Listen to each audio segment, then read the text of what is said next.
নমস্কার। আজ ক্লাস 7-এর সুকুমার রায়ের কবিতা নোট বই। সুকুমার রায় হচ্ছেন বাংলা সাহিত্যের এক অনবদ্য প্রতিভা এবং যাকে ক্ষণজন্মা প্রতিভা। খুব অল্প বয়সে তিনি চলে গেছেন এবং তার সৃষ্টি বিশ্ব সাহিত্যের দরবারে এক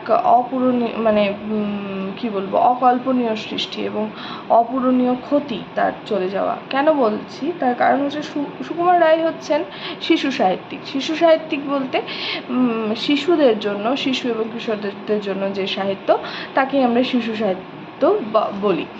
তো সুকুমার রায়ের অসাধারণ কবিতা বই আছে, আবোল তাবোল, এছাড়া একটি বই হযবরল, পাগলা দাশু।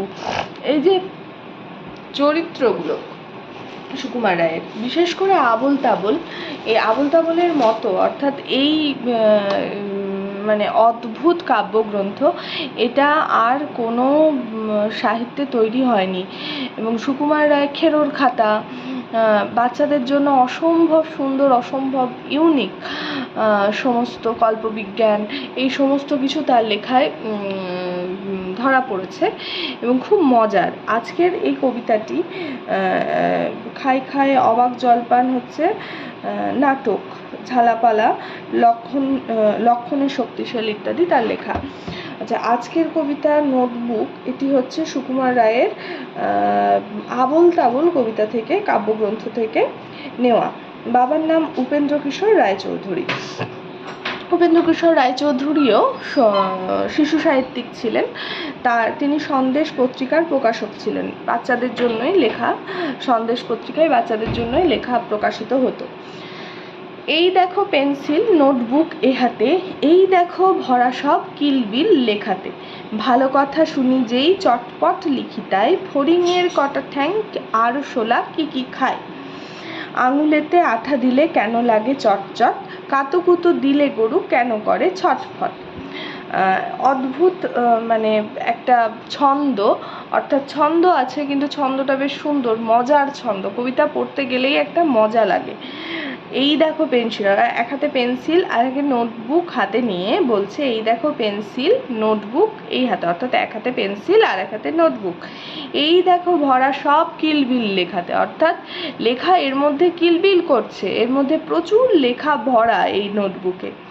ভালো কথা শুনি যেই চটপট লিখি তাই, যেই ভালো কথা শুনে ফেলি সেই এই নোটবুকের মধ্যে চটপট ঝটপট তাড়াতাড়ি লিখে ফেলি।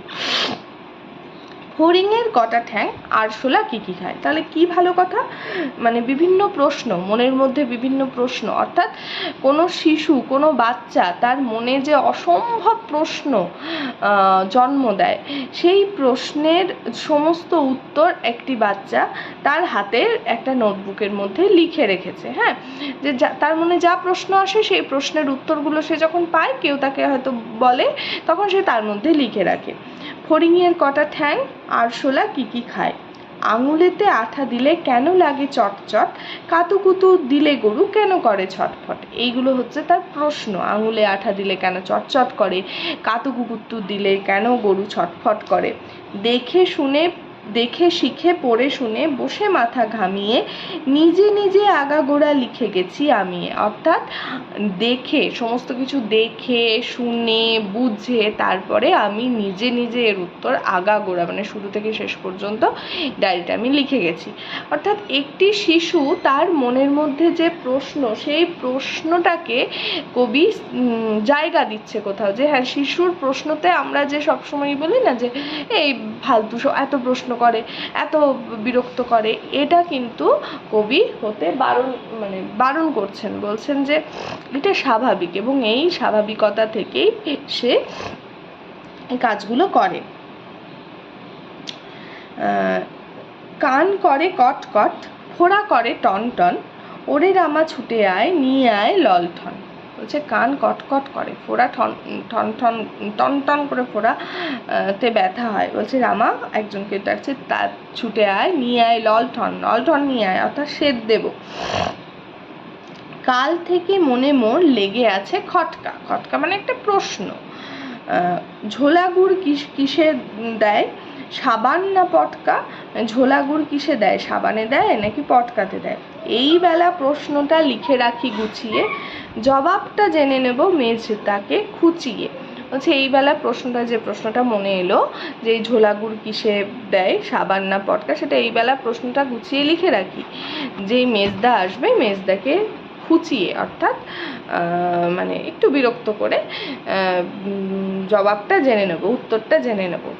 পেট কেন কামড়ায় বলো দেখি পারকে, বলো দেখি ঝাঁঝ কেন জোয়ানের আরকে, জোয়ানের আরক, জোয়ানের বিভিন্ন গুলি, হজমি গুলি, তাতে ঝাঁঝ কেন হয়, আর কেন পেট কেন কামড়ায়? তেজপাতে তেজ কেন, ঝাল কেন লঙ্কায়, তেজপাতাতে কেন তেজ হয়, লঙ্কায় কেন ঝাল হয়? নাক কেন ডাকে আর পিলে কেন চমকায়, কেন নাক ডাকে, রাত্রে ঘুমোলে অনেকে নাক ডাকে, কেন নাক ডাকে আর হঠাৎ চমকে গেলে পিলে কেন চমকে যায়? কার নাম দুন্দুভি কাকে বলে, অরণি বলবে কি তোমরাও নোট বই পড়নি? বলছে কাকে দুন্দুভি বলে আর কাকে অরণি বলে, অর্থাৎ এগুলো সে জানতে পেরে লিখেছে, তাই সে জিজ্ঞেস করছে। তারপরে বলছে বলো কি তোমরাও নোট বই পড়নি, অর্থাৎ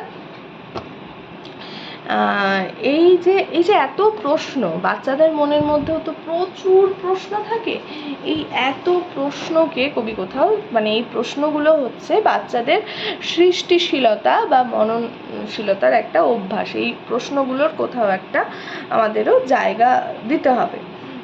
সেই কথাই কবির এই কবিতার মাধ্যমে কবি বলতে চেয়েছেন যে, আর এটা মজার কবিতা, সুন্দর কবিতা, খুব ভালো। আচ্ছা, আজকে এতটুকু।